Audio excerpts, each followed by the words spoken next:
To drop it and then put it back up. For that much. Here, come over this way behind him.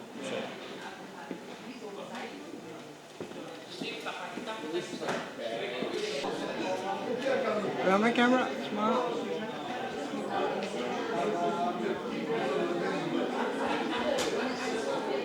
Look over this way, sir.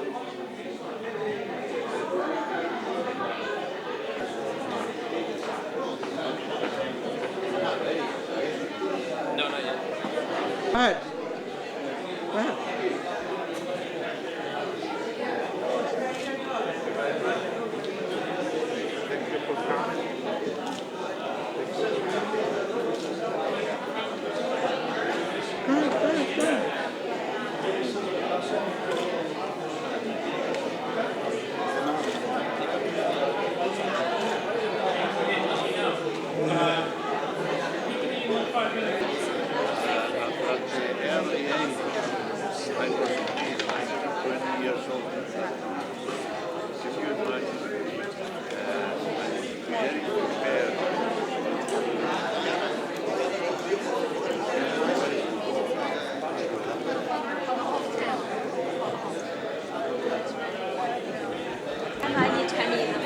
Right now, I don't like house ice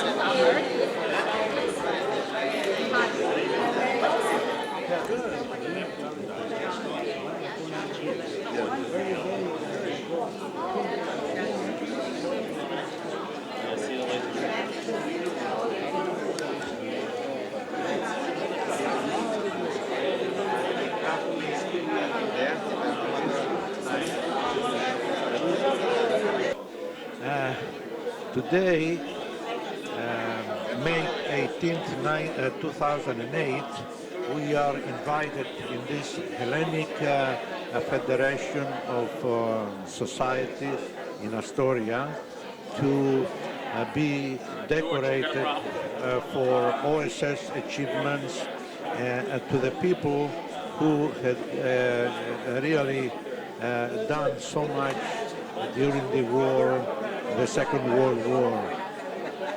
So I am also together with another 10 other people. Some of these people are relatives of the deceased heroes, but unfortunately they are not here to take part of this affair. So there are about, as I say, 10 people to be decorated by the Greek representative from Greece. Also, we have the honor guard of West Point, and there are also a few high society members. So it is really a pleasure to see that some of these people finally have been recognized.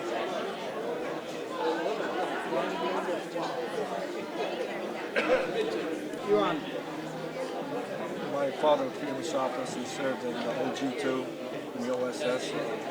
He was very secretive about it, but I knew he was in a lot of action, and he was very close with all the people in his unit.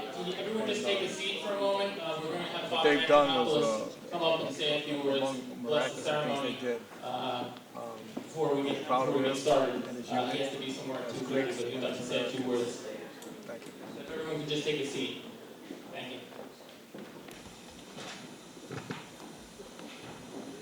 you. Good afternoon. God be with you all.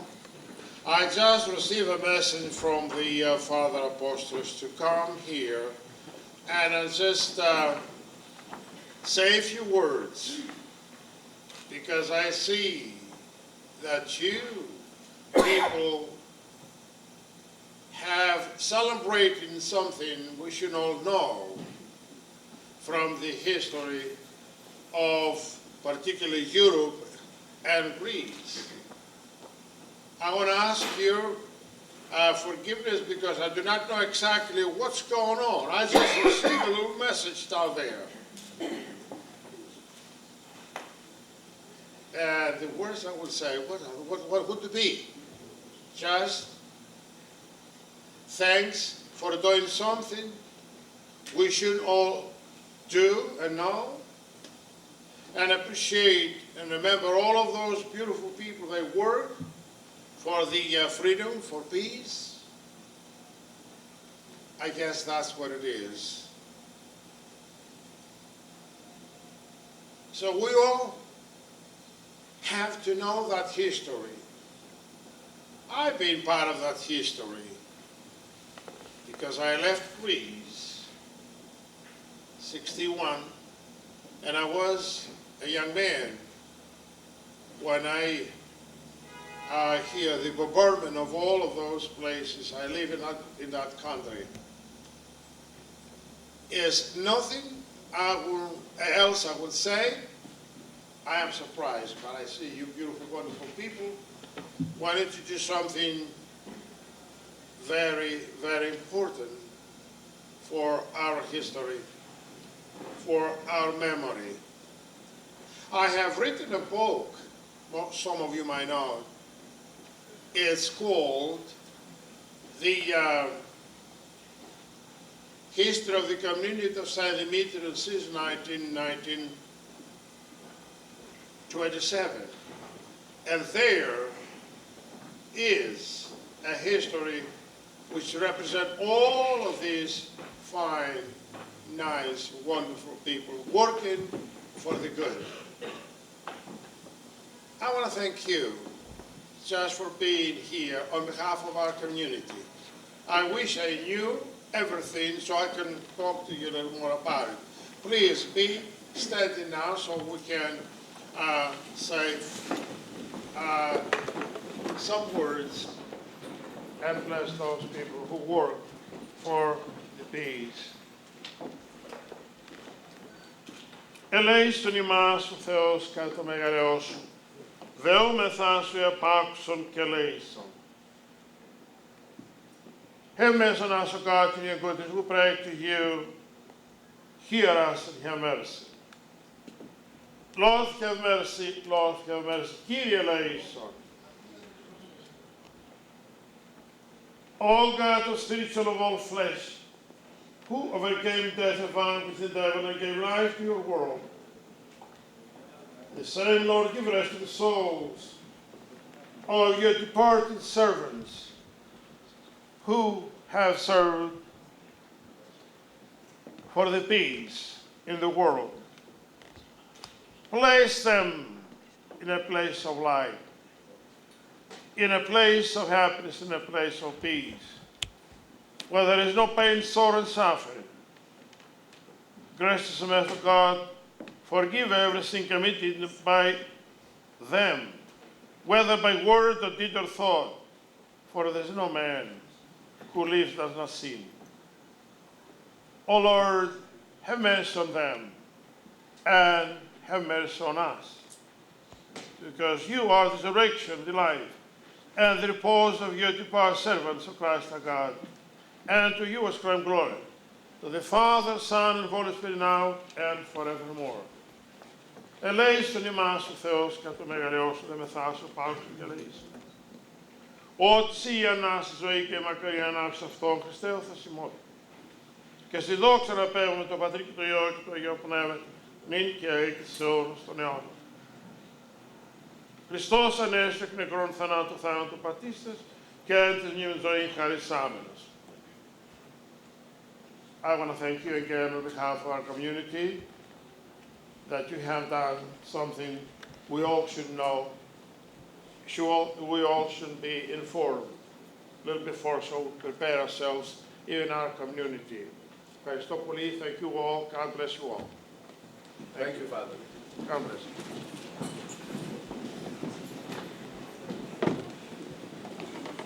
Thank you.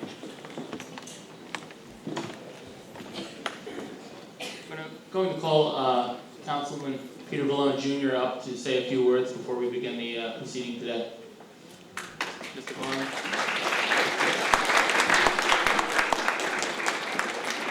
Thank you. Welcome, everyone. I just wanted to come by on behalf of the 170 or so thousand people that I represent here in Astoria and thank everyone involved in today's ceremony. I just came from the bike races that the Astoria Civic Association holds every year down at the park, and maybe some of your kids were in them. Hundreds of kids playing down on Shore Boulevard, racing their bikes. And you know what? Events like that would not be possible if not for people like the ones you're honoring today. Captain John Giannaris and his men. You know, it's so important. Everything that's happened back then affects what is happening right now. None of us can enjoy the freedoms today if not for men like this. And you know, they say never forget history. Well, it's hard to never forget history if some people aren't even aware of it. And that's why this is so important. Events like this is so important. So people know the sacrifices that were made and the heroism that was accomplished by so many people. So I wanted to, again, commend everyone who's here today for their part in this, especially you. And thank you all for doing this. God bless.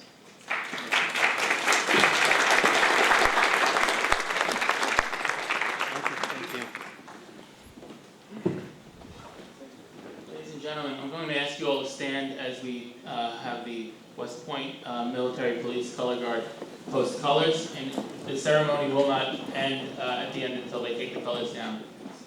Gentlemen.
Stand the national anthem.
now going to ask Demetrius K. Demetrius, the General Secretary of the Federation, to come up and say a few words.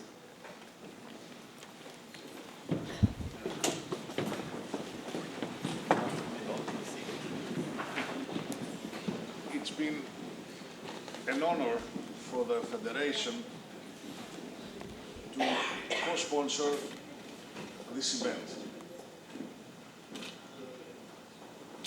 The fight in Europe against slavery, against Nazism, fascism, was something that we know. We know very little about the secret operations that they took place not only in Greece but in other countries also. When the Office of Strategic Operations Studies was created, the US government found that there was a need to create such an organization. And the functions of the OSS now, the present CIA is carrying, actually most of them. I would like to thank all these people, and I understand there were about 200. I mean, the few that we are honoring today, we are extending our thanks to all of them that they fought for liberty and they fought in Greece against an enemy that if they would be able to establish themselves, who would speak a different language, and so, the whole world would be different. Captain John Giannaris, the entire commander,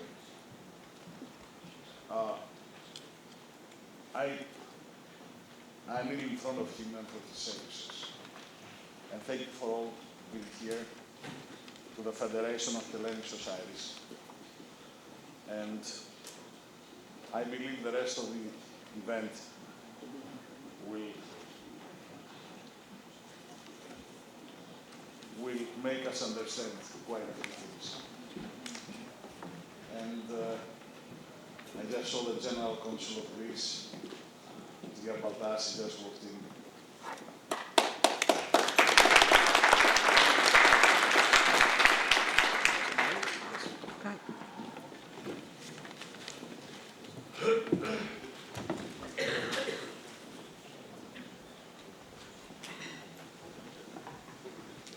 Good afternoon, ladies and gentlemen. My name is Steven Statharos, and I'm a member of the OSS Society, which is the official organization representing the veterans of the Office of Strategic Services.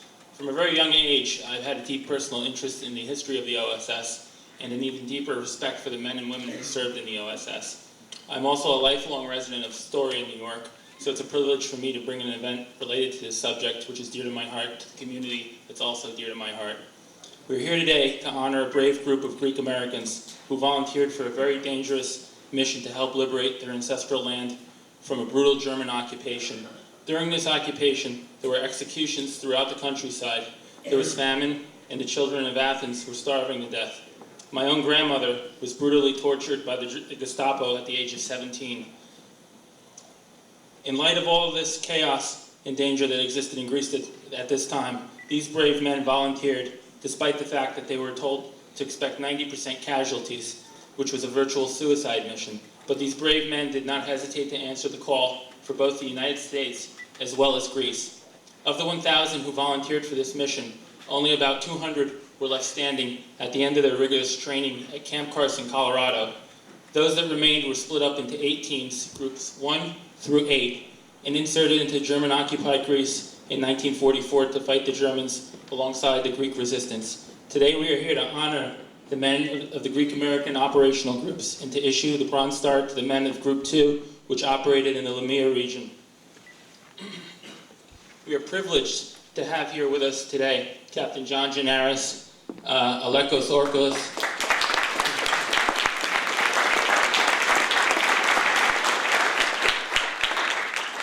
and the families of these brave Greek Americans from Group 2. We welcome them to our town with friendship in our hearts to celebrate the sacrifices of their beloved family members. We are also honored to have here today the Consul General of Greece, Aki Balda, and the Greek military. and the Greek military attaché from Washington, D.C., Colonel Elias Leontaris.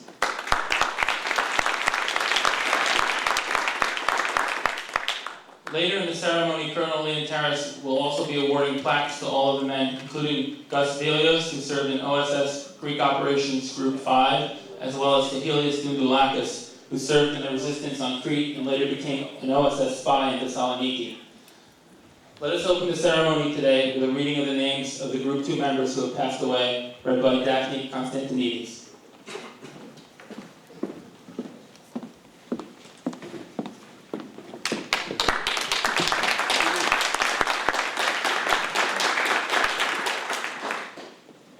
We are gathered here today to honor and remember the men of the OSS Greek American Operations Group 2. Of the original 22 members of this unit, only 3 men remain. The following are the names of the brave men of this unit who are no longer with us. Technical Sergeant Bernard F. Brady. Sergeant James M. Apostolopoulos. Staff Sergeant Mike G. Koutouris. Staff Sergeant George C. Kypriotis. Sergeant Peter M. Moschopoulos. Sergeant Stefanos J. Philippidis. Technician 5, Spiros T. Tamflaras. Technician 4, James Zonas. Corporal Louis G. Linares. Corporal Hercules J. Simbrakis. Corporal Kostas A. Theodorou. Technician 5, James K. Alexatos. Technician 5, Dimitrios Frangas. Technician 5, Angelo H. Kaleias. Technician 5, Theodorou N. Markidis. Technician 5, Steve P. Marthiakis. Technician 5, Gus L. Palans. Technician 5, Christ Skiriotis. Technician 5, George S. Tiniakos. And Technician 5, Michalis Didmoulas, who was killed in action on September 8, 1944, in an attack on German positions outside of Develi, Greece.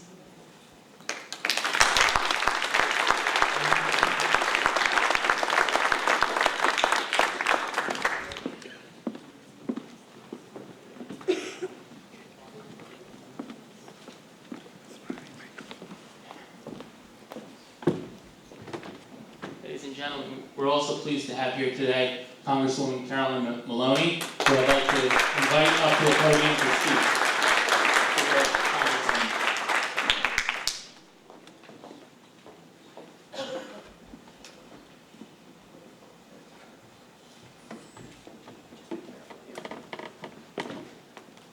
I am here today to join my voice in appreciation to the bravery of these men during World War II. And I have a congressional record presentation to give to Captain Giannaris, who was the leader of this unit and who has worked hard to get the Bronze Star for these brave men and women.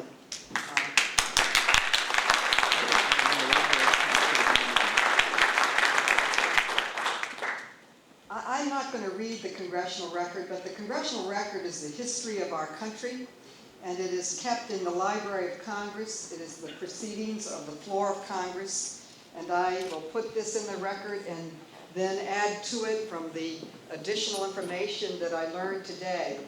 But basically the OSS, which was the unit that preceded the CIA, this unit reached out to the Greek American community and trained well over 200 people that went into enemy lines, behind the Nazis in Greece. And they had a remarkable record. It has only now come to light, where they blew up 3 locomotives, destroyed 7,000 rail lines, did all types of things, 671 casualties, inflicted 671 casualties. And in one case, Giannaris, they were in a fight, and one of the men were injured, and he told everybody to leave, and he went back to try to save the gentleman, and the gentleman was dead. He was picked up by two shepherdesses. They took him back to the village. They contacted the Americans and the Greeks, and they came in and rescued him. But just like he did not forget his brethren on the battlefield that day, he has not forgotten his brethren since then. And even though he got the Silver Cross, he's worked very hard to get the bronze medal for all of those men, many of whom are no longer living, so that they could be remembered and appreciated like they should. So I would like to make this presentation to Captain Giannaris, and I understand he has a museum that he started in Greece, and he says he would like to put it there. I would also like to fly a flag over the Capitol with the names of all of the men that are receiving the Bronze flag, Captain Giannaris.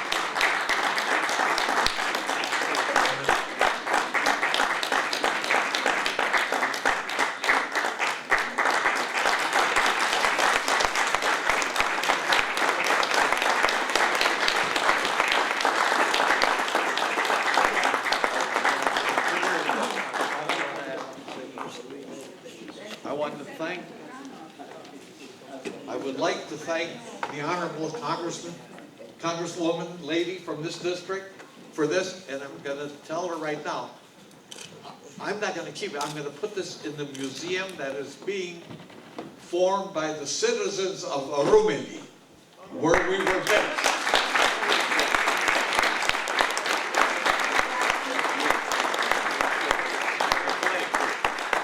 Both the flag and this honorable certificate that given to us by Congress. Thank you.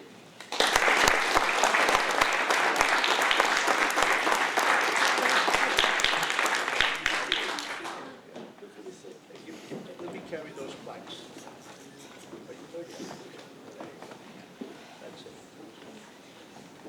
I'm going to ask a member of the OSS Society Board of Directors, Michael Sheehy, to come up and make a few comments regarding the OSS as an organization, just to provide a little bit of context to how the Greek American Operational Group evolved during World War II. Michael?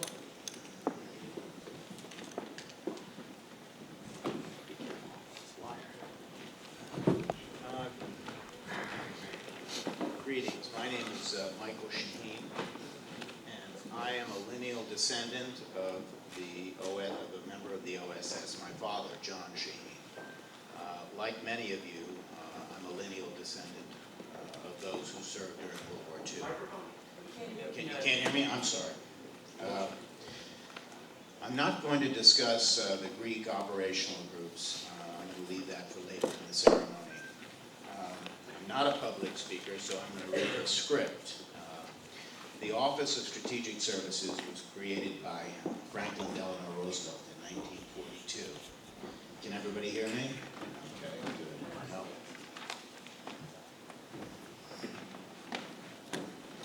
In 1942, the OSS replaced the former American intelligence system, Office of Coordination of Information, that was considered to be ineffective. Roosevelt selected Colonel William Donovan as the first director of the organization, who had spent some time studying the Special Operations Executive, the organization set up by the British government in July 1940.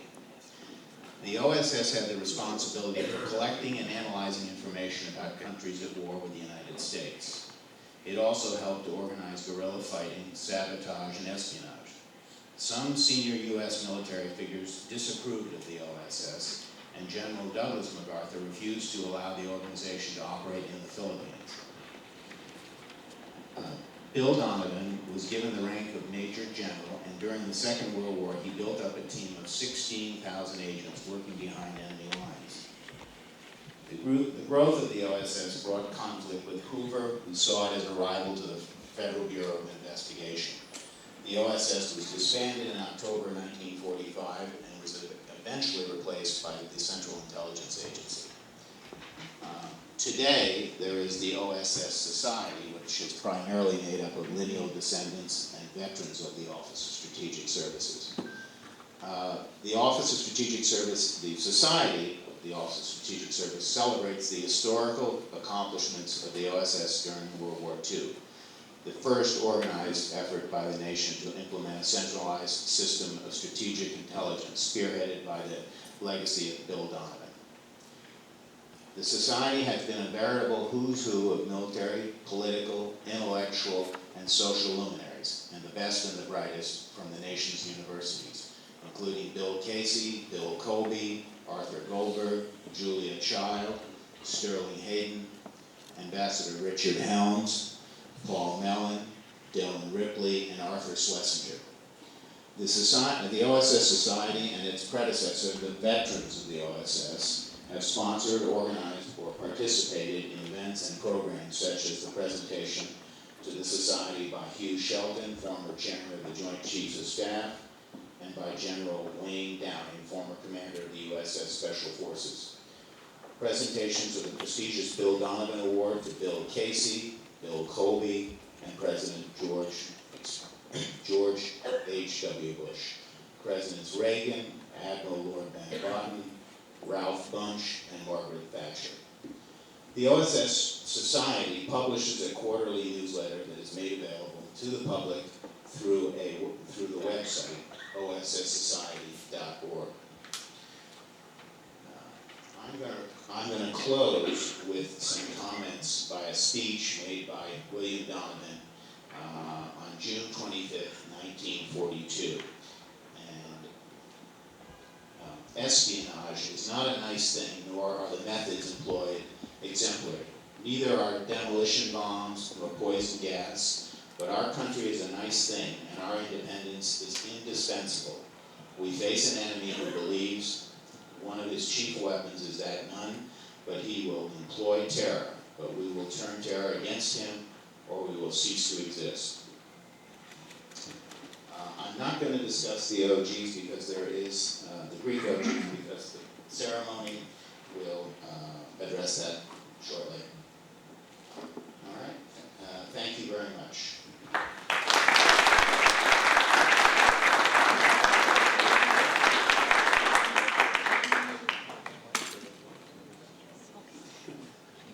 Recognize one member of the audience who is an OSS veteran and a longtime resident of Astoria, New York, Sal Gagliardi. If you could please stand in the front, I'd like to say a few words.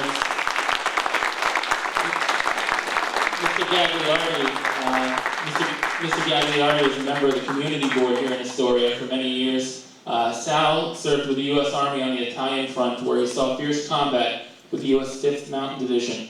In 1945, Sal responded to a general call for Italian-speaking soldiers to volunteer for hazardous duty. This is how he came to be recruited into OSS, where he served under Captain Frank Blanis, the former commander of Greek Operations Group 2, and also alongside Operations Group 2 member Spiro Taflambas in Italy, where they served in a special OSS unit whose task it was to infiltrate German lines in northern Italy and to supply the Italian partisans with weapons. This was extremely dangerous work for which Sal was awarded the Bronze Star. We are proud to have him here among us at today's event. Thank you, Sal, for coming out. Thank you.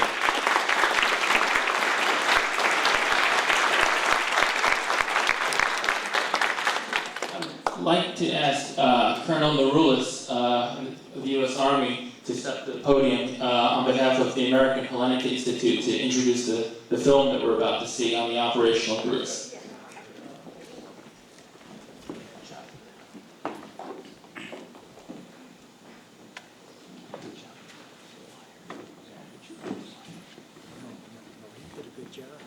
What an honor to be here as a veteran and a retiree of the U.S. Army, a combat veteran of Vietnam, to join another band of brothers from World War II. As a representative of AHI here in New York, AHI produced this film. It's a labor of love to honor the unknown heroes of World War II who finally became known. And if you allow me to say a few words in Greek, εμείς οι μετανάστες φέραμε λίγο χώμα ελληνικό στην Αμερική, μαζί μας. Αυτοί οι ήρωες έπαιραν λίγο χώμα από την Αμερική και το πήγανε στην Ελλάδα και αγωνιστήκανε για την ελευθερία της Ελλάδας από τον χιτλερικό ζυγό. We owe them our gratitude. We owe them so much for their efforts to help Greece gain its independence. This film is available, this DVD is available, if you go to ahiworld.org, ahiwrld.org, and you can purchase the DVD and spread the word, because it's unfortunate, you know, this thing was classified for so many years, and it should be known of what these brave young men did. And you, some of you who are veterans, know what war is all about. And it was even more difficult to work behind enemy lines those days. So the film will explain the efforts of this unit, and again, it's my honor to be here to honor these brave young men then, and then their Captain Giannaris. Thank you. I salute you. I salute you. I salute you.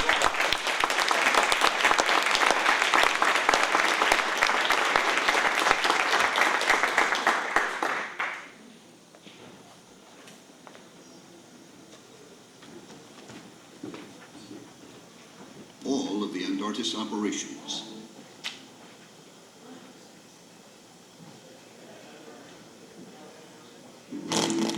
Greece, 1944.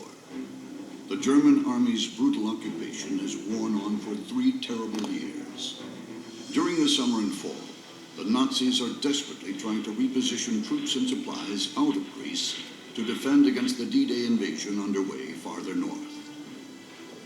The Antarctic, the Greek partisans who patriotically defend Greece's mountainous core, make 76 deadly strikes against the withdrawing Germans, on average about once every 3 days.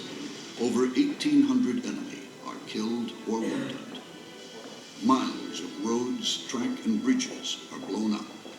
The Nazis pay a heavy price withdrawing from Greece. Looking back from today, it is surprising to learn that these highly successful partisan assaults were organized and led by secret teams of specially trained U.S. Army infantrymen, composed mostly of Greek Americans.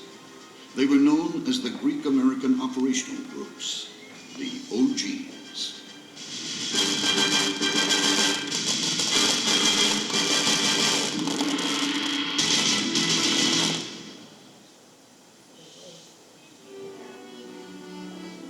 At the time, the OG's brand of warfare was unique in the history of American arms. They were extremely successful, punching far above their weight and surprising their overseers by the effectiveness of their attacks.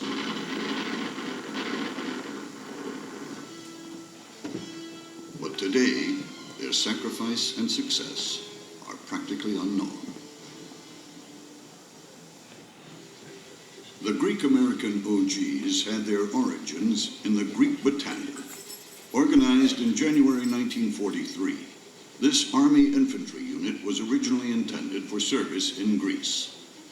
The battalion attracted enthusiastic young Greek Americans, eager to support the U.S. and Greece in their common struggle against the Axis powers.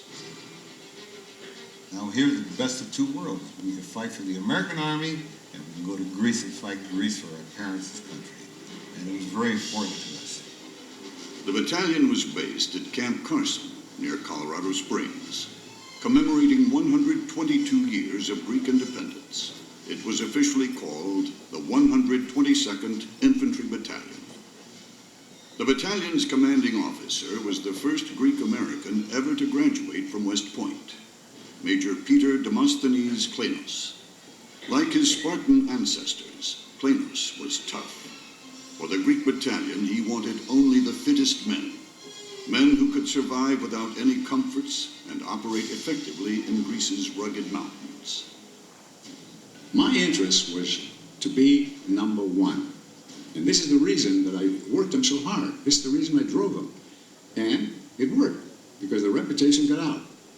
The result was a tough, high-spirited unit spoiling for a fight with the German occupiers in Greece. When we got into the Greek battalion, it was a lot of pride for us that here, we're not dirty Greeks. We're not dumb. We're not ignorant. We have a real functional group here that's very, very good. But the battalion never fought in Greece as planned. In August 1943, Major Klenos sadly announced that the battalion was being disbanded and dispersed into other units. But he also had other news from a representative of the OSS. He said, the OSS is interested in your outfit. I said, what's it all about? He said, well, I can't tell you right now, but you'll probably get a call from them. Sure enough, in a week's time, I got a call, and they wanted some men. The OSS. I said, all right, I'll talk to them, and I'll let you know. Now, I want to know how many of you volunteer for it so that I can tell them. And they all raised their hands. Few of the men had heard of the OSS, the Office of Strategic Services, the U.S.'s super-secret counterpart to Britain's Special Operations Executive. I didn't know OSS from SOS at the time. In fact, the media was calling them so secret. Guerrilla, saboteur, commando. Americans are becoming increasingly aware of the importance of these names in the news of World War II. Opportunity has arisen for the use of small bands of highly trained irregulars to be injected behind enemy lines. With almost certain death as the penalty for capture, these men must operate toward the utmost destruction of property and life. These specially trained ethnic American sabotage and close assault teams, Greek, Yugoslavian, Italian, French, and Norwegian, would effectively support the partisans in German-occupied Europe. They asked me questions about my background, about my knowledge of Greek. They said, would you be willing to go behind enemy lines, live off the land, perform extra hazardous duty? What they promised us in the beginning was death. Now, do you want to come? Well, I looked at it and I thought, well, I'm never going to die. Nobody's ever going to kill me. I'm going. In October 1943, 17 chosen officers and 205 enlisted men went east for special operations training at the clandestine OSS Training Center on the grounds of the Congressional Country Club in Chevy Chase, Maryland. After their rigorous physical training at Camp Carson and their specialized training in Maryland, the OGs had more stamina, stealth, and self-sufficiency than any other units in the U.S. Army, and they were ready for action. On Christmas Day, 1943, 6 Greek-American combat groups and a Field Service Headquarters group were convoyed across the Atlantic. After further training overseas, nighttime insertions from Italy by boat and parachute began in April 1944. From the drop points, the OGs immediately put their intensive training to work by walking through the mountains to their respective areas of operation, mostly in Epirus, Macedonia, and central Greece. It took one group nearly 30 days to reach its destination. Once in place, they could not expect reinforcements, tactical support, or medical aid. They had no withdrawal route and were expected to remain in Greece indefinitely, living off the land and moving around on foot. Their mission was to buttress Operation Noah's Ark, the British plan to make the German withdrawal from Greece before and after D-Day as costly as possible. Roads roads and railway lines connecting Greece's main cities were the biggest targets. Once in position, the OGs typically derailed trains or stopped convoys with carefully placed explosives. Then they poured in deadly fire, knowing where to position bazookas and machine guns in relation to the spacing of train cars or trucks in a convoy. After attacks, some OGs left calling cards behind, empty packs of American cigarettes. The Germans had been told they were fighting a peasant army, but they discovered they were fighting Americans. The OG's presence was a great morale booster for the Antarctis. OGs were the close assault troops in nearly all of the Antarctis operations, and often meant the difference between success and failure.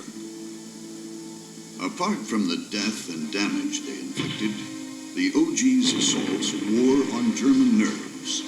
The attacks were sustained over many months. The Nazis could repair damage from individual strikes, but the overall effect was demoralizing. Their effectiveness can be judged by the severity of the German response.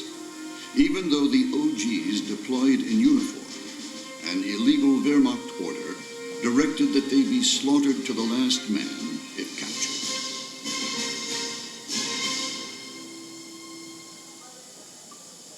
Nighttime assaults, meticulous planning, and the advantage of surprise kept casualties far below expectations. Only one man was killed. 13 were wounded.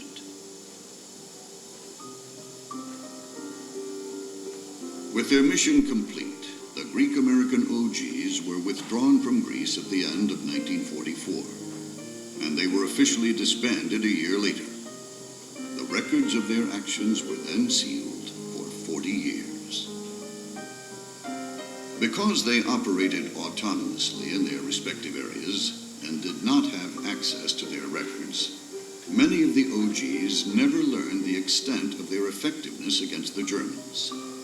Technically, they had operated under British command, so the U.S. Army did not fully recognize their war record. Many of their separation papers did not mention ground combat in Greece. Some never learned until decades after the war that they had been awarded a Presidential Unit Citation in 1946. Recently, these nearly unknown soldiers have begun to be recognized. In 2005, a commemorative monument designed by the sculptor Andrew Statharos was erected in Athens. 2 veterans have published memoirs based on now unsealed records in the National Archives. This short tribute is the American Hellenic Institute's way of honoring these unsung Greek-American heroes. All of us should remember their pioneering service and be grateful for their sacrifice.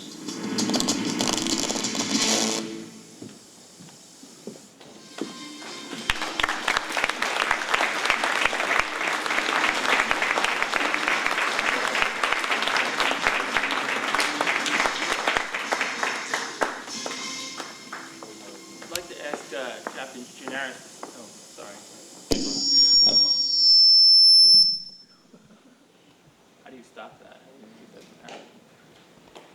I'd like to ask Captain Giannaris to speak a little bit, but before I do so, I'd like to just invite and recognize Helen Sears, City Councilwoman, to please come up, council member, to please come up and say a few words. Mrs. Sears.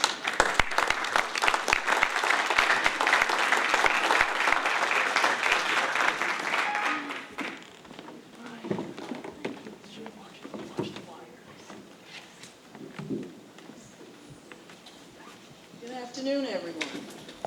My name is Helen Sears. I'm a city councilwoman that represents our bordering areas.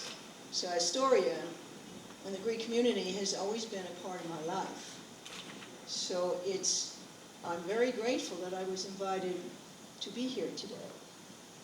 It was very moving to watch that. I hadn't seen that before. I do have the book and I started to read it. It's amazing that the United States and we wonder why it takes so many years, and why everything must be so confidential, when we see the extreme boldness and the courage of men that you are honoring today. What concerns me about the youth today, and those growing up and those who are in college, is that there's very little history to them. And when we lose our history, and I see it in the city council, I see a generation or two that's in the council, and they come in with no history. They have no history of their communities. They have no history of who and what we are and who and what they are. So it is very fitting that you bring back today, and I truly mean this, a history of the most important part of American history, most important part of Greek history, because it demonstrates what that kind of heroism is. Today our wars are fought very differently, and the technology is very, very different. At that time, in World War II, the war was fought very differently. It didn't have advanced technology as we do today. So there was face-to-face, not many tanks. I know I have many relatives that were in that war. My uncles, my husband, my son, my father-in-law, and so on, and a cousin who was in Bataan and wrote a book, Under the Bamboo Shoots. And I think many of you know what that meant. So I have to say to Mr. Giannaris and to all of you, you really do us, you honor us by doing this today and recognizing your accomplishments and those of the OGs. Because that voice needs to be louder and louder. I would like this to be shown in our schools. Maybe that might have an impact of how important it is that we never forget what true heroism is, what boldness is, and what it means to combine that to keep freedom. So I congratulate you. I have to tell you it's an honor to be with you today. I truly mean that. I'll get to finish your book, but I'm certainly going to tell my grandchildren what it is to remember and to have history, and to remember men who enable us to be here today to really speak about heroism, to really speak about that special boldness, because if they don't have that, then there isn't freedom. And we can get very passionate about that, because otherwise we wouldn't be here today.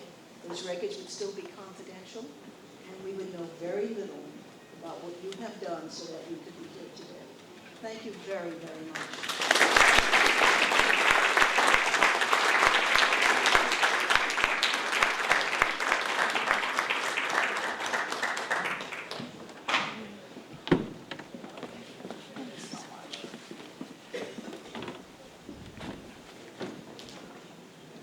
I'm going to ask Captain Giannaris to take the microphone and talk a little bit about the Group 2 op. You can remain seated, it's all. Microphone. Just to talk about the operation. Here you go, sir. Thank you. Christos Anesti. That's a Greek greeting for Easter, for the Greek men. The Honorable Congresswoman, the Honorable Consul General, the colonels we have here, the American colonel, and the colonel from the Embassy of Greece that is based in Washington here. Oh, okay, I'm sorry. Okay. Agapiti Fili, my dear friends, thank you for coming here to honor these men who served in Greece. It's been a long time in coming, and I'm glad that there are at least people from their families here to receive these medals that I fought for. I got the medals with a V device, the bronze star, but I also tried for medals of honor. And they would only give me 5. But I said they all did the same thing.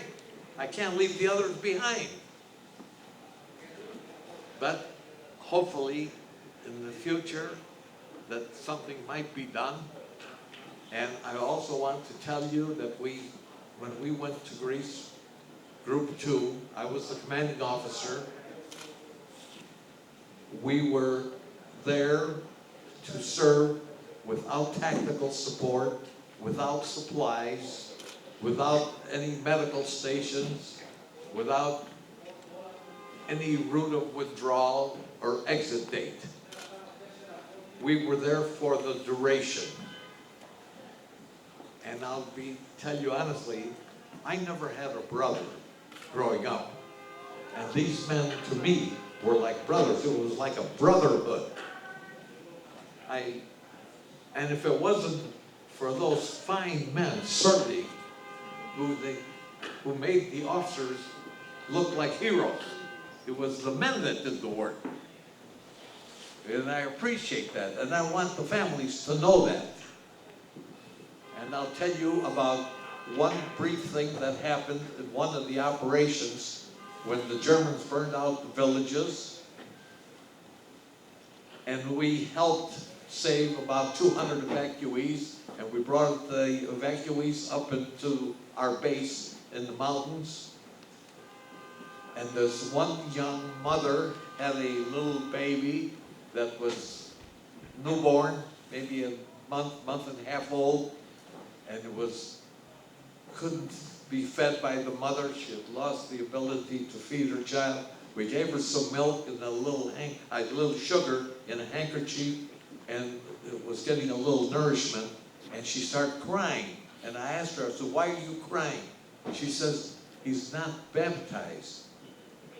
Then don't me baptizi. So I went immediately to the local priest there in the village, as I recall his name, Papa Kapshas, and I told him, explained to him, he said, "We will baptize the child tomorrow morning." I said, "Fine." And that child had 22 godfathers. We had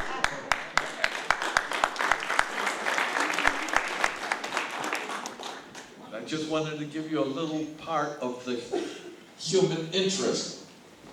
And the one to bore you with a lot of killings and explosions and bombing. But it was an experience that it's unforgettable. To go behind enemy lines with 22 men, and in the part of the area we were in, Rumeli, we witnessed the rape of the Rumeli. Oviasmos is the Rumelis, Meister. And there were almost 20,000 Germans there, and we were 22 men. So figure it out, what we had to do to survive.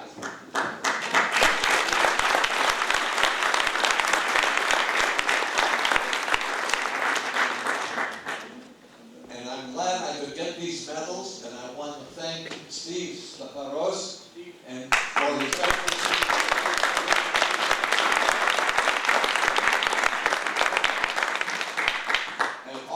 Wonderful Greek people and American people, dignitaries and honoraries of Astoria who are present here today. I want to thank you from the bottom of my heart. Thank you.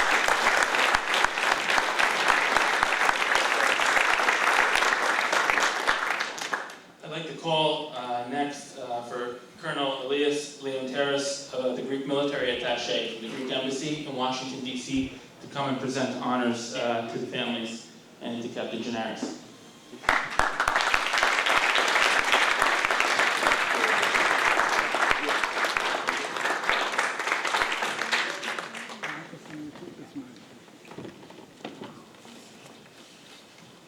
Thank you, Steve, for that.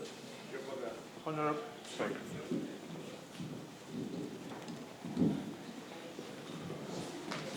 Honorable Congresswoman Maloney, Consul General of Greece in New York, dear veterans and the families of the deceased veterans, distinguished guests. I'm here today to honor all these Greek Americans, either born here or born in Greece and came here, who were there in Greece during the German occupation and to provide us today with freedom. I'm not going to repeat the history. You heard a lot today, and you watched the video as well. But I'm going to repeat some points that I think that is from significant importance. The first battalion, the predecessor of the OSS groups, was named 122 Battalion.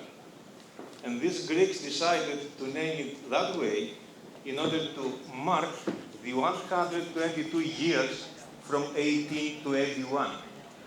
These were real Greeks.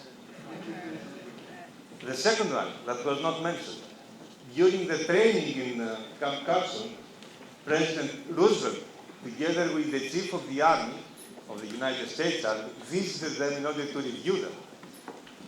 What happened that day has never happened before and has never happened until today. It was the day that a foreign flag marched in the same row with the United States flag. It was the Greek flag marching with the United States flag borne by a Greek soldier. Never happened again.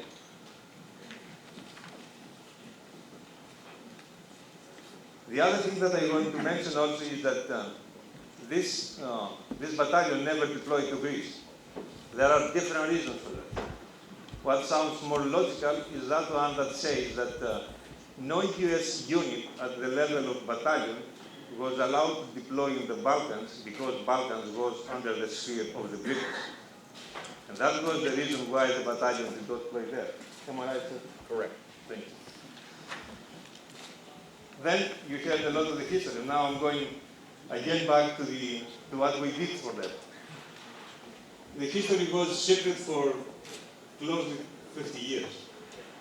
As soon as this story was known, the Hellenic government reacted timely and proceeded, as you are aware, with the recognition of the contribution of the heroic acts of these fighters.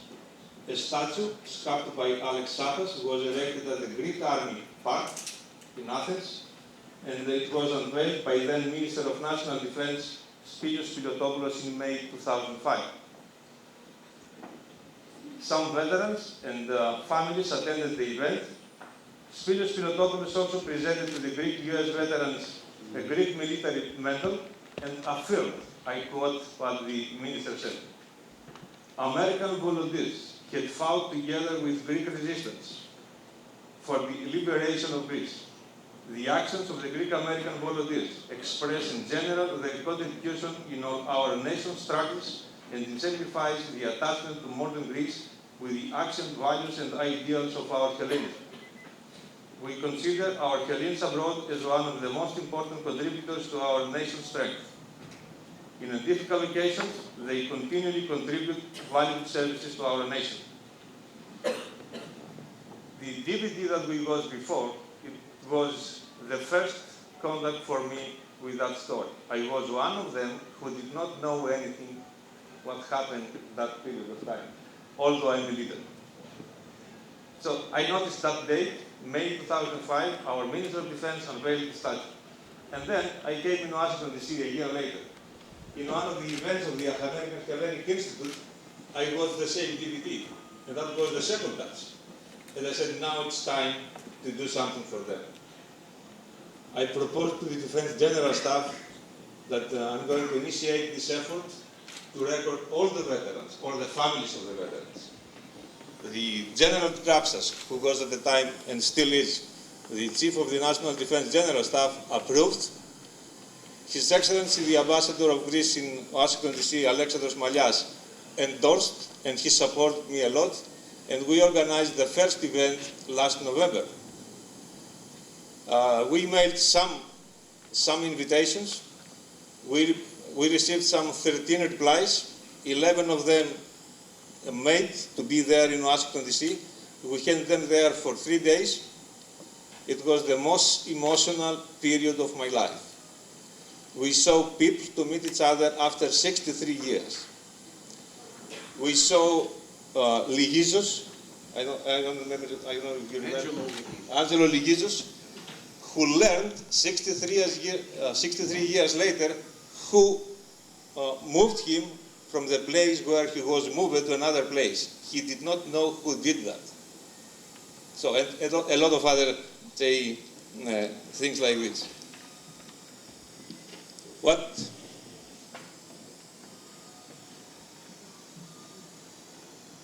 So, today, we have the chance to present the plaques to the veterans and the families of the deceased ones who are not with us today. And also, we are here to witness the awarding of the Bronze Star Medal to the veterans of Group 2. That makes us very happy. But we are going to be happier when we see all the veterans to be awarded Honorable Congressman with the same medal. And I personally have put myself at the disposal of anyone here in the States who needs my support for that. We can do anything for that because we are Greeks and it refers to American citizens. But I'm ready to support anyone who is going to initiate this. I hope that Captain Giannaris will provide us with the documentation in order to start something.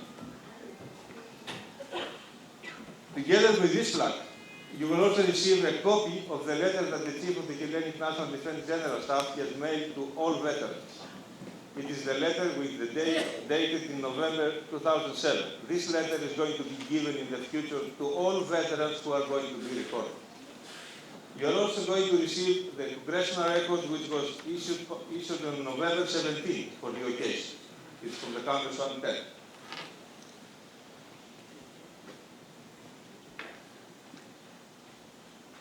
And together with these veterans from Group 2 or the other groups, we are going to honor today Mr. Dudulakis, who is an individual, who acted there as an individual. And we decided to do so. Doesn't matter if they were members of the operational groups or individuals who supported the resistance in order to be free today, we included them in the same group of honorees. What we did in November was not only to stay in the veterans. We awarded the same plaques to individuals who did not do anything in 1943 because most of them were not born. But we awarded the plaques to the individuals who supported or made this story known. Like it was the American Hellenic Institute for the support to film this DVD, especially James Markakis. And Dr. Robert Perdue, who is writing the history for Group 2, I have met him, and some more people anyway. And we are going to continue so. But before I close this introduction, I would like to take this opportunity to say a few words for the Greek armed forces today. The modern and powerful armed forces constitute a key pillar for our country. Greece organizes the present and builds the future with a sense of national confidence, optimism, faith, and determination. And the armed forces is one of those pillars. The Hellenic armed forces are organized and operate under a continuous modernized national strategy and defense policy. The cornerstone of the strategy consists of the protection of our sovereign rights, the respect towards international conventions, the observance of international law, as well as the peaceful settlement of any disputes. The armed forces contribute decisively to the support of the European cause and our country's active participation in all European and Euro-Atlantic political and defense institutions, while at the same time they serve our society in a remarkable way. We also have bilateral cooperation and agreement with many countries, to include the United States, where we enjoy the full support and the excellent cooperation. And we will be working with all counterparts in Washington, D.C. and the embassy in Greece to further strengthen this relation. And we have very good examples.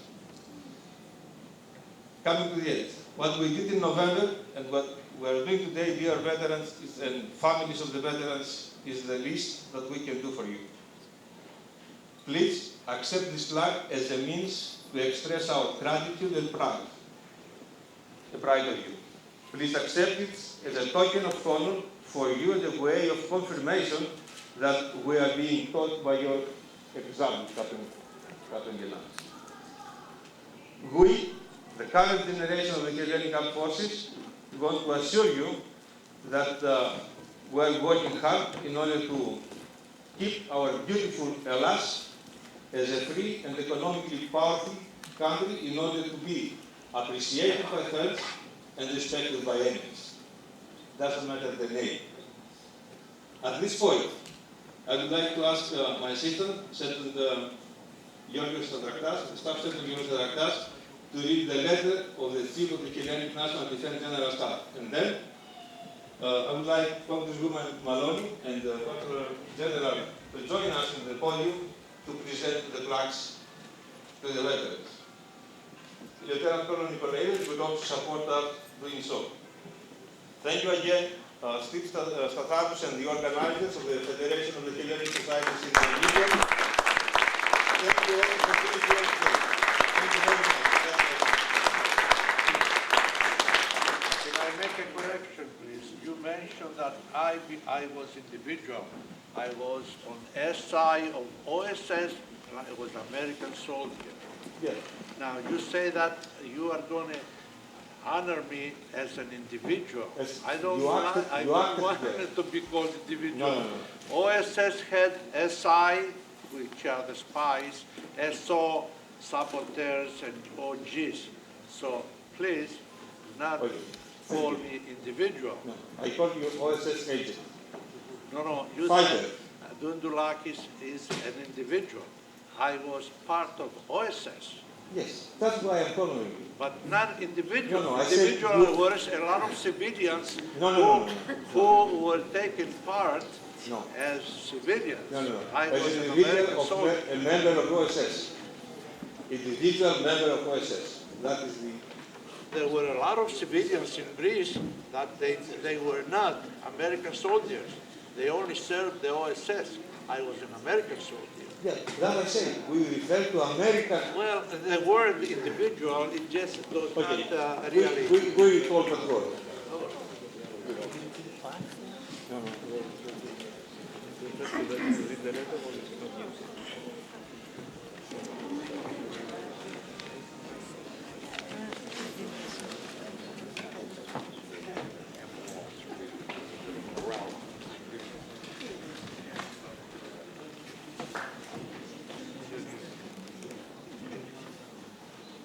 Hi, good evening. I'm Staff Sergeant Georgios Statharos, military assistant to the Defense of Greece in Washington, D.C.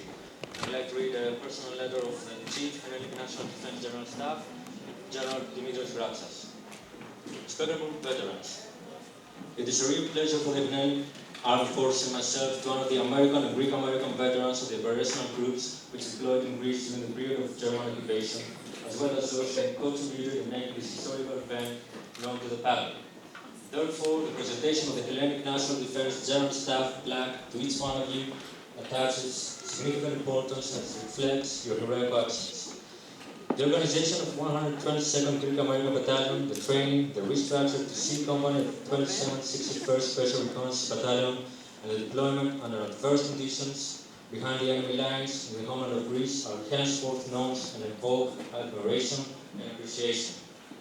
Your operational successes and decisive strikes against the German troops coerced the occupation forces to disorderly retreat, thus contributed to the restoration of the guarantee of freedom in our country. This ceremony comes as a continuation of the unveiling of the statue in the Park of the Army in Athens in May 2005. It pays a minimum homage to your sacrifice and this recognition of your services to the mother homeland. On this occasion, I would like to congratulate and thank all of these individuals who wrote books about, sculpted the statue, and figured history. I also would like to warmly thank His Excellency, the Ambassador of Greece in Washington, D.C., Mr. Alexandros Malias, for encouraging and hosting this event, as well as the Chairman and the Council of the American Hellenic Institute for their valuable support. Dear veterans, please accept this plaque of the Hellenic National Defense General Staff as the least but not the last expression of gratitude to you and your colleagues who are not among us today. Unfortunately, undertaking obligations kept me from being here with you. The Defense of the State Colonel Giannaris is tasked to convey my heartfelt thanks and my warmest greetings to each and every one of you. I'm looking forward to meeting you in a future occasion. Sincerely, Dimitrios Graxas, General. Thank you.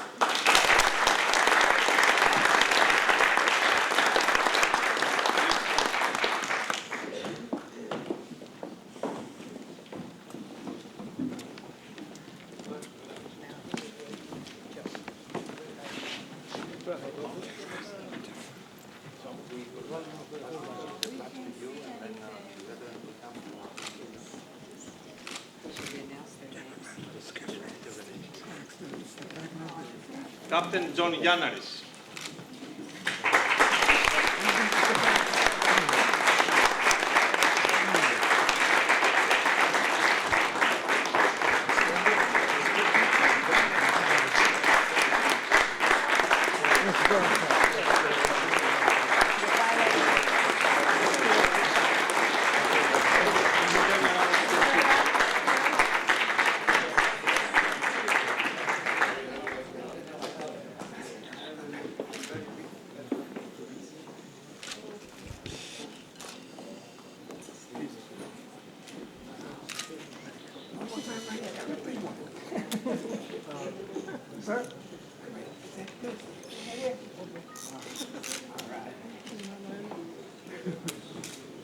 Alekos Pourkoulas. Aera.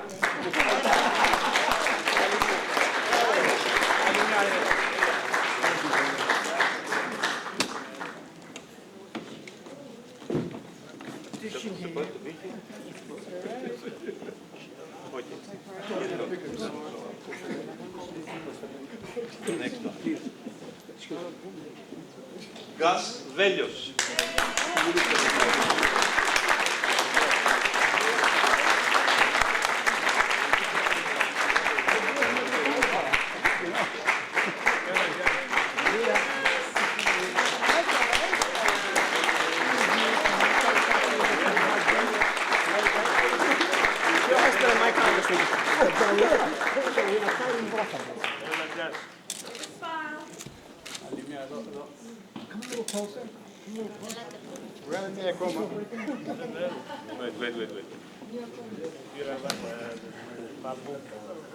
Okay, everyone look right here. That's it. One more time. Good.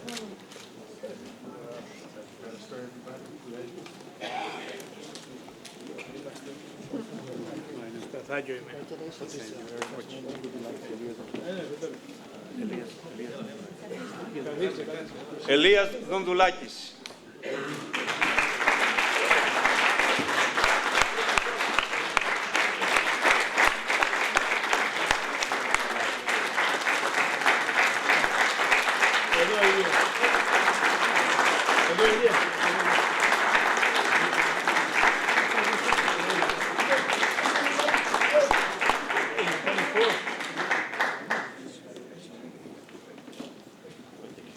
Now we will proceed with members of the families.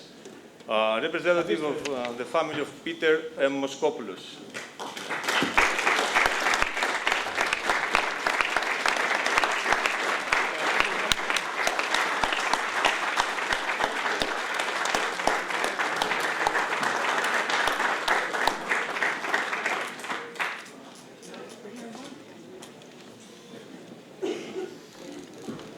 Gus Palance.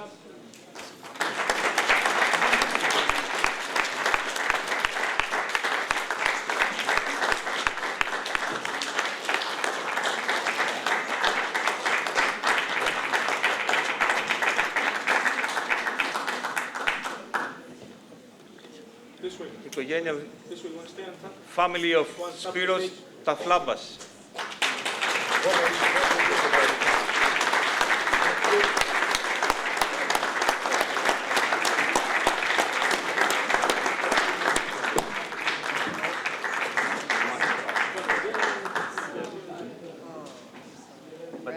Okay, he received the copy. We mailed it to him, but now it's for the picture. Stand by. We mailed it to him in December and he died.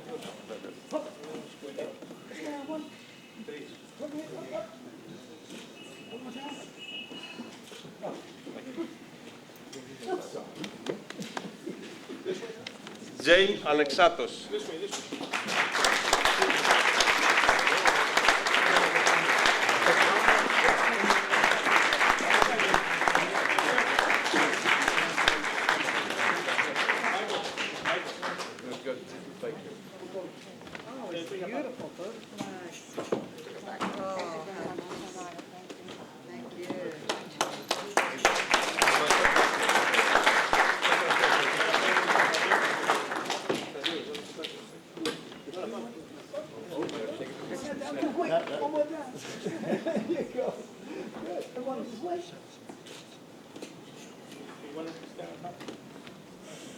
Steve Marthiakis.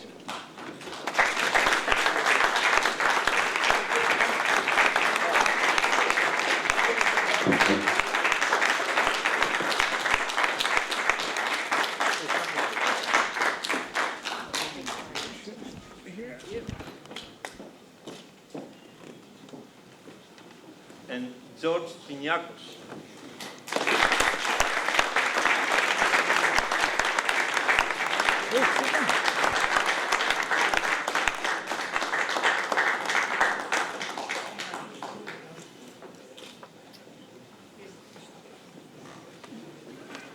Now, before we continue, I mentioned before that we also honor individuals who support to make the story known.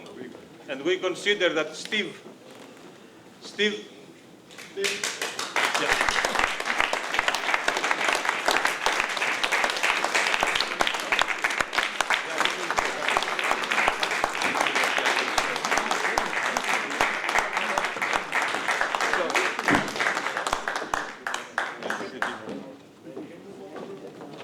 Okay, I said that we consider individuals who support to that way are part of this ceremony. And Steve has supported a lot for that. Hello, Steve. Thank you. Thank you.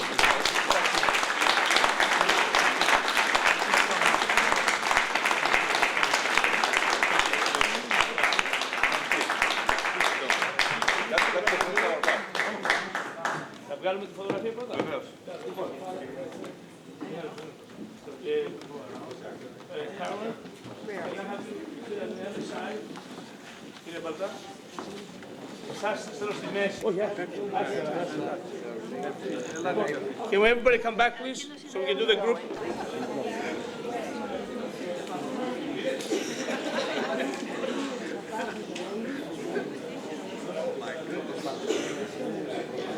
Osculas will accept his name.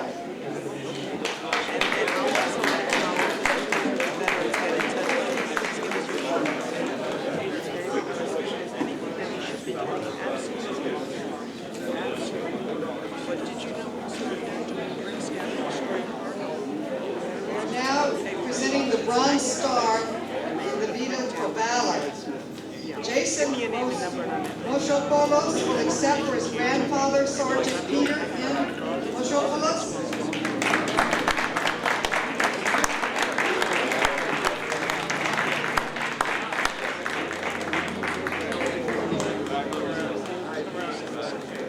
Wow, that's huge. Wow.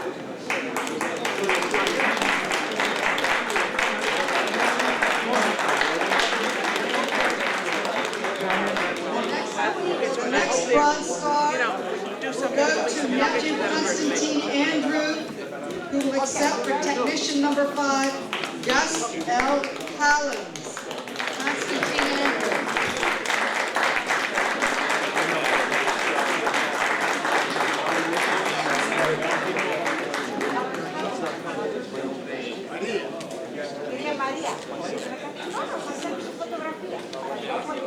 And the next will go to Michael Teflambas, who will accept for Technician number 5, Spiros 2 Teflambas. Michael Teflambas here. Michael Teflambas. He's coming, he's coming. It's organized. Wow, congratulations. So good. Carolyn, turn him around. Carolyn.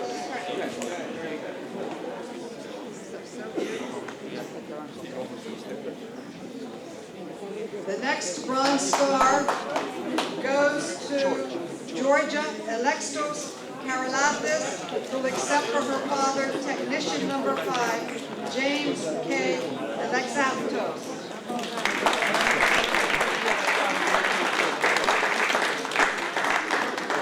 Bronze Star with speed device.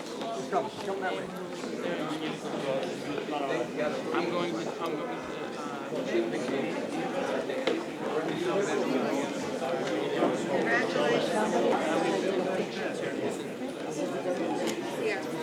One here. I'm going to listen. I'm going to talk about my brother's remarks. In a few minutes.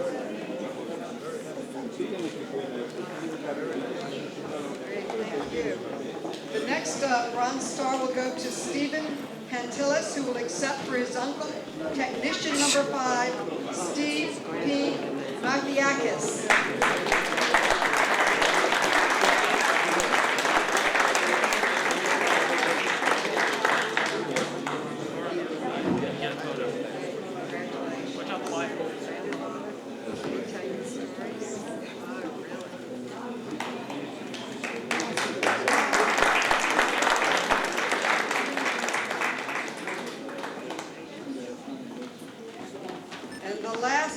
To Stella Tinatkos, who will accept for her father, Technician number 5, George S. Tinatkos.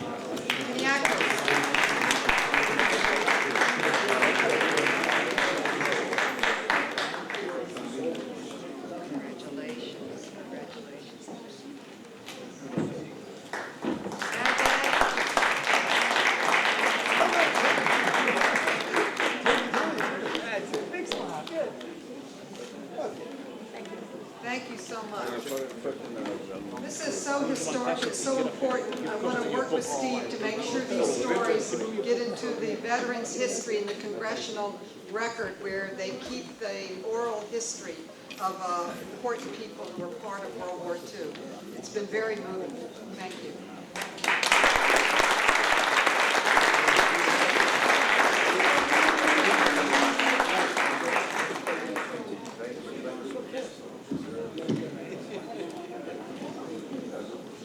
I'd like to just take a moment to recognize a member of the OSS who passed away recently, who could not be here today. I'd like to recognize the brother of Helios Dundulakis, George Dundulakis, who served in the Cretan resistance and later in the OSS. He was in Crete with the legendary resistance fighter Patrick Leigh Fermor, who's still alive and lives in Greece now. But Mr. Dundulakis passed away recently, and we'd just like to mention his name and acknowledge him as a great resistance fighter who contributed to the defeat of the Axis powers in Crete and also in mainland Greece, where he later served in Volos, where he led 6,500 partisans against the Germans.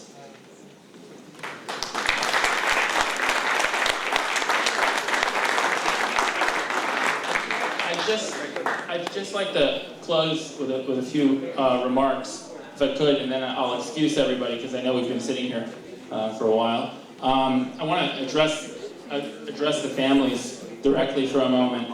I want to let you know that we've been working on finding you for a while now and bringing you together like this. A month ago, many of you knew nothing about the details of this mission, and some of you are only now learning about it today for the first time.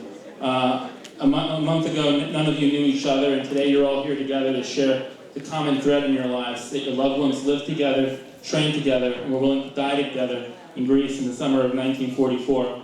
I hope that after this event, you'll enjoy meeting each other to discuss the mission and your father's and grandfather's experiences, and to share your photos and stories with each other. I want to thank you for coming out and participating in this event. It has been an honor and a pleasure for me to organize this affair for you and your families. I'd just like to thank a few people in the community who helped make this event possible. First, I'd like to thank my beautiful wife, Laura, who tolerated. We're expecting our first child next month, and she tolerated all the time I had to spend away from home in the evening to help coordinate and put this together, and it did take a lot of time the last month. But I'm glad we did it. I mean, I couldn't have done it without her patience and her understanding, so I thank her for that. Also want to thank my parents, George and Dorothy Statharos, for sponsoring this event. And also want to thank Sadis Constantinides and his family for co-sponsoring it as well and providing me with all the advice that I needed when I needed it to navigate an event like this, because this is my first time doing something of this nature. I also want to thank Nick Diamond and the Federation of Atlantic Societies for allowing us to use this space and for assisting us in the setup. Thank you very much. I'd like to thank one other person, without whom none of this could have happened at all. I want to thank George Dallas, who served this community for 36 years, and I want everyone to know that I came to him with this idea about 2 or 3 weeks before his retirement, and he was unlike anyone else who's about to retire in 2 or 3 weeks. He didn't shun this. He dove headfirst into it, even though it consumed a good amount of his time after retirement, which his retirement was very well earned, and I appreciate all his time and effort because we couldn't be here today without him at all. Thank you very much, George. Where are you, George?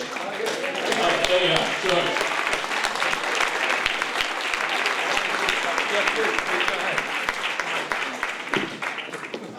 I think we owe a great gratitude to Steve for putting this whole thing together. He's a military historian. He was looking forward to this. And Steve,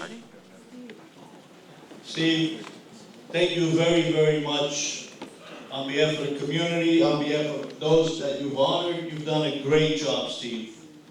Thank you very much.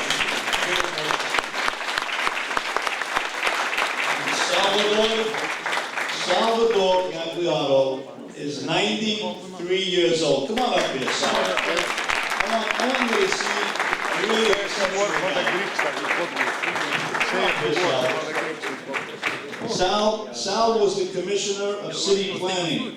He was our commissioner here. He's a member of our community board. He helped me get my job and my first start. Let me introduce to you an outstanding member of our community, Sal Gagliardo.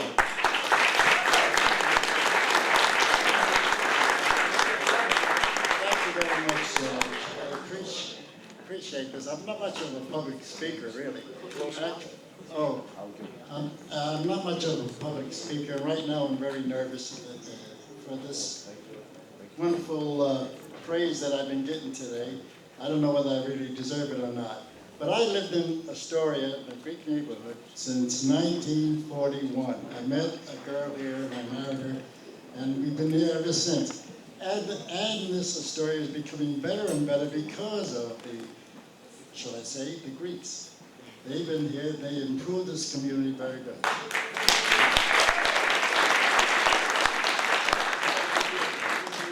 That's about what I have to say right now. So thank you very much, sir. And Sal was a member of the OSS. He was a volunteer with the OSS as well. Thank you, Steve. Let me give you back the mic. Thank you all. I just want to say two more things before we end the event.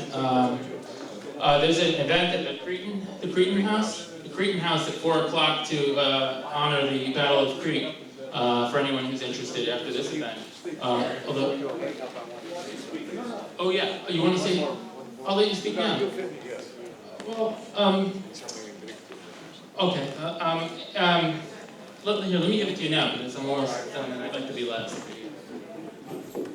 I'd like all those who just received the medals to know that each man's name is on the back of the medal, underneath. So I don't know if you're aware of that. So if you can just turn the medal over, you can see their name on there. Thank you.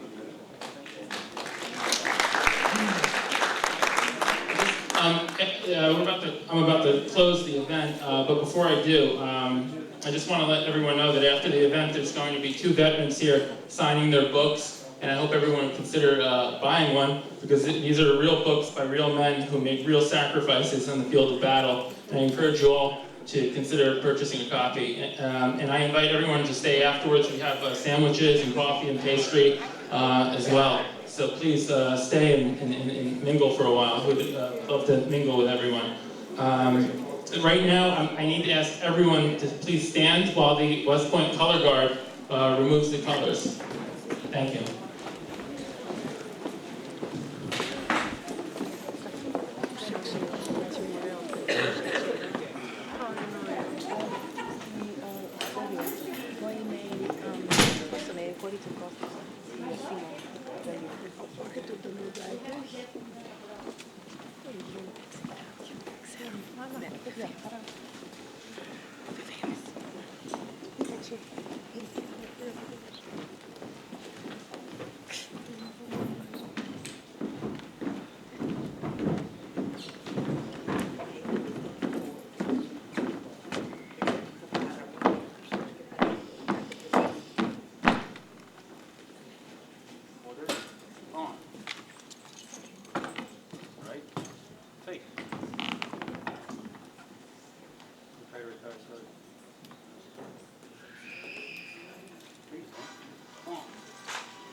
ceremony. As I said before, please join us for coffee, sandwiches. I hope to meet all the families who I've only spoken to over the phone. I know I didn't get a chance before the ceremony, so please stick around. Thank you. Where are you from? Steven, yeah. How much is this? It's $20. This is Steve. Yes. Hi. No, Mr. Malakis, it's nice to meet you. You go see. Go ahead. You go 16. One second. Yeah, I'm going to get you a chair. Let me get him a chair. Go ahead. Put close up to your mouth. Close. All right? Yes. I'm honored to be today in a place commemorating the past, the period of the operational groups in the OSS. I'm sitting next to Captain Giannaris, who is the man who arranged everything. Hold the microphone close. For arranging everything, and I'm very happy, very grateful. I'm grateful to everybody here who made this possible. I thank everybody who made it possible. Thank you again. Take care. Bye-bye now. Congratulations. Thank you very much.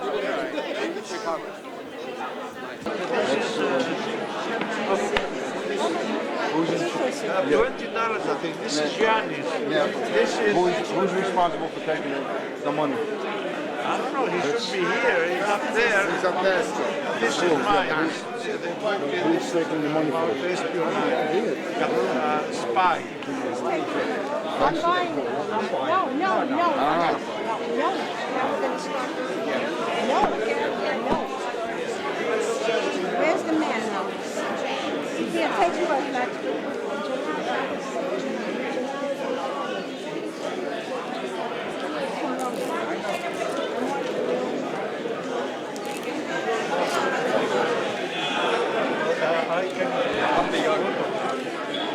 What name, please?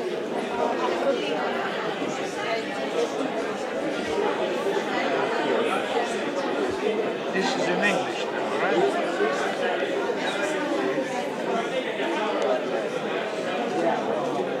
DT, what's going on?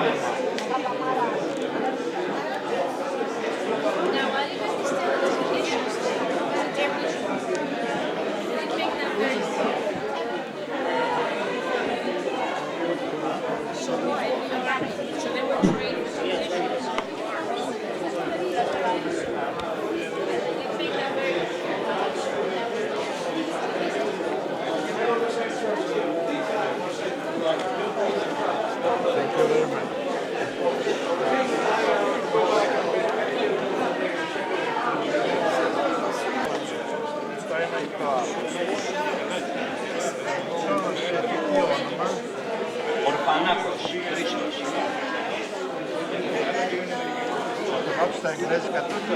Όπως αγαπάτε.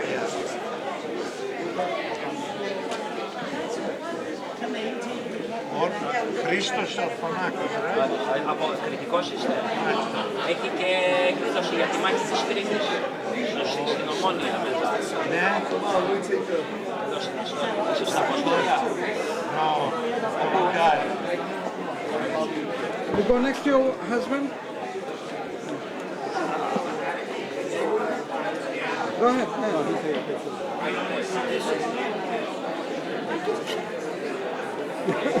I'm waiting for it.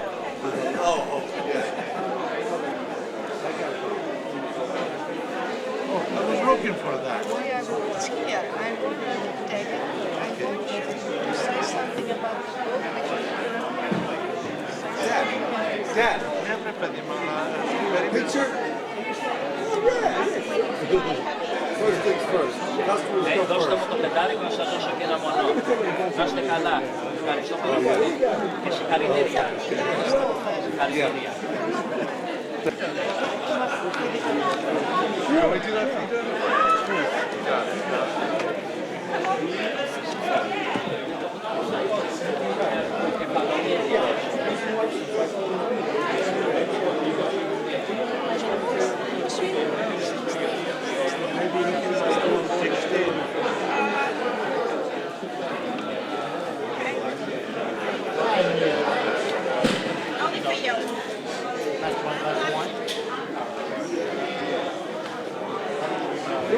Who wants chairs back there so you can slide in? We'll have the tall guy in the middle.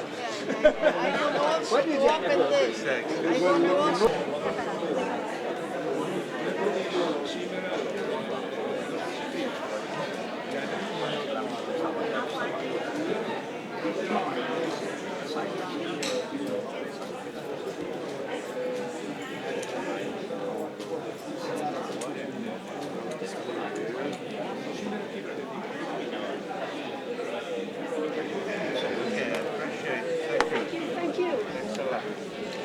Can we take a quick picture, then we get back to business? Yeah, okay. Put the jacket. Come on over this way. I don't want to have the sweat coming out of your head. All right, nice big smiles. One more time.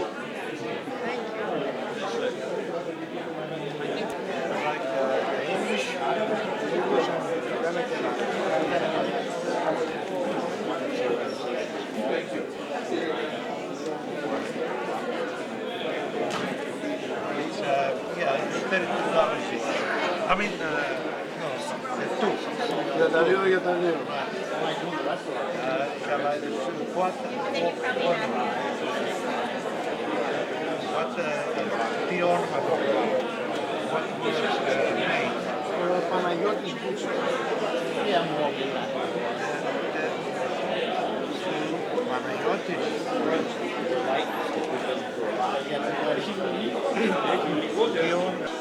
Very good, thank you, Let it Joanne. go. One more time. Let me take about 5 of these things. 2 more. All right. One more time. There we go. Sir, can you slide over? One more time. She thinks I should be in the Yeah, bed. yeah, My father died. Okay. Some We are good. Some died. Yeah, pretty sexy here, Kate. Okay, Steve, can you move that last chair over? That's I'm just it. going to get in the picture. Okay. Nice big smiles, everybody. Money. One more time. I'm gonna get in for the next one. There you go, one more time. Money. Let me get in for one. Steve, button that jacket, man. You've been showing that tie off all day. You get him right in. He's been showing that tie off all day. Look at this way, everyone. Hello. There you go. One more time. Good. Okay, look at his hair. Okay. Good. Thank you.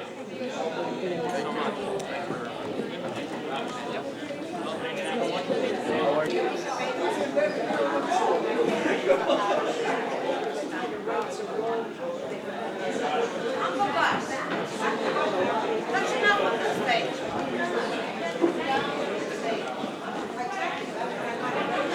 I listened to It is, right? No, that's thank you. Oh, thank you very much. Really? Oh, okay. Great. Take it. I feel good. I was able to give well, wonderful. Thank you. I appreciate that very much. For a civilian that appreciates all that you guys did. It's a very proud day for me here. I remember my father telling us these stories when I was a kid. I grew up thinking that everyone had a father like mine when I'd watch John Wayne and Dirk Bogarde on TV. It was only when I got older that I realized how special it was and exactly what he did. I'm very proud of him, and it's a special day. Congratulations to my husband and the whole family. We're proud of him today for all those achievements and putting the book together. It took a long time and a lot of effort, and we thank him very much. We're proud of him. Look at this here. What of you? What of you get together?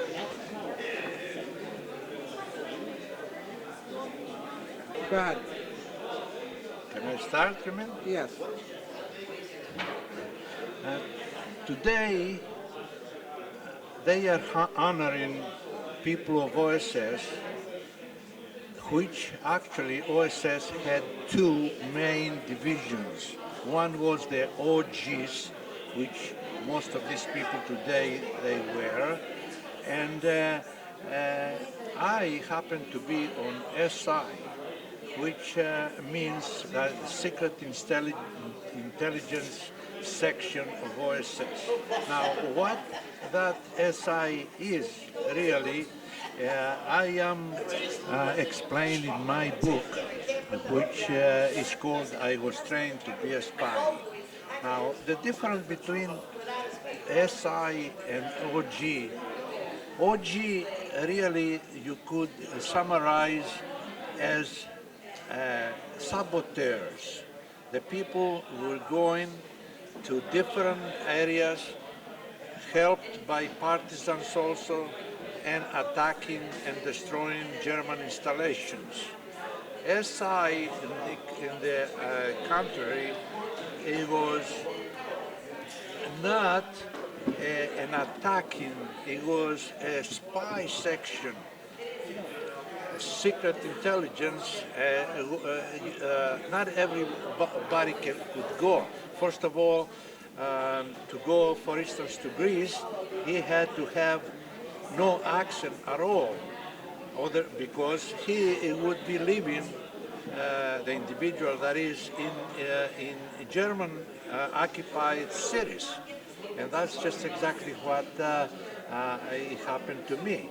I was trained in Cairo, Egypt for 6 months in order to be able to be called OSS spy, ready to go for a mission. So after the 6 months, which included very odd training. First of all, parachutes, Morse code, commando training, but not the offensive, but the defensive type. In other words, how to be able to survive if I was chased. And then the most important training of which is explained in the book, it was that how to make someone be a spy. And most of the training composed of how to steal documents, how to enter different areas, how to open even safes. And they taught us how to open safes in order to steal or photograph documents. So after I was ready, as I explained in the book, I was supposed to be be dropped by parachute, but they found out that where I was going to be sent, which was outside from Salonika, Greece.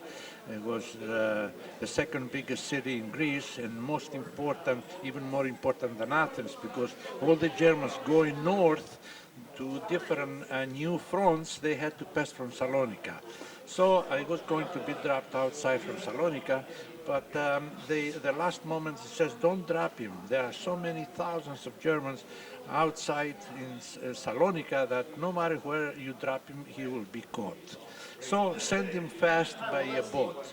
So I went with a little kayak to Cyprus and then to Turkey, and one day they dropped me at the tip of Cassandra Peninsula in an area they call it Chalkidiki in Greece. There I found myself with somebody else who was going to another city, not knowing how to go. And as I explained in the book, we used a German boat. That a boat was transporting some type of, I don't know exactly. So I begged with the German sergeant if he could take us, and we were traveling all day with the German boat. Anyway, in order to make it towards Salonika, we had more experiences And let's not forget that while I was traveling with a German boat and I was searched by German guards, I had a belt, an iron belt in under my shirt, and there were 150 gold pieces and also a gun. And the can I was carrying had the radio inside. So anyway, I went to Athens, I went to Salonika. We established a radio station, I would say wireless station, and for 9 months I was the only American soldier in Salonika to be behind the lines. So I would, after 9 months, we destroyed a railroad station that killed 2,500 Germans, and so on. So that's just about what the book includes, and many exciting confrontations with the Gestapo. Finally, they surrounded the neighborhood to get me, and I jumped from a window, and that's how I escaped. So I happened to be only a kid,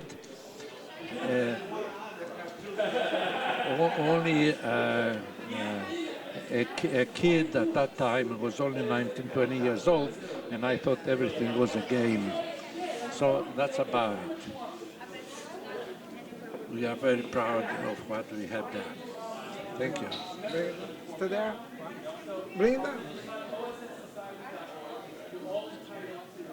Look on the camera.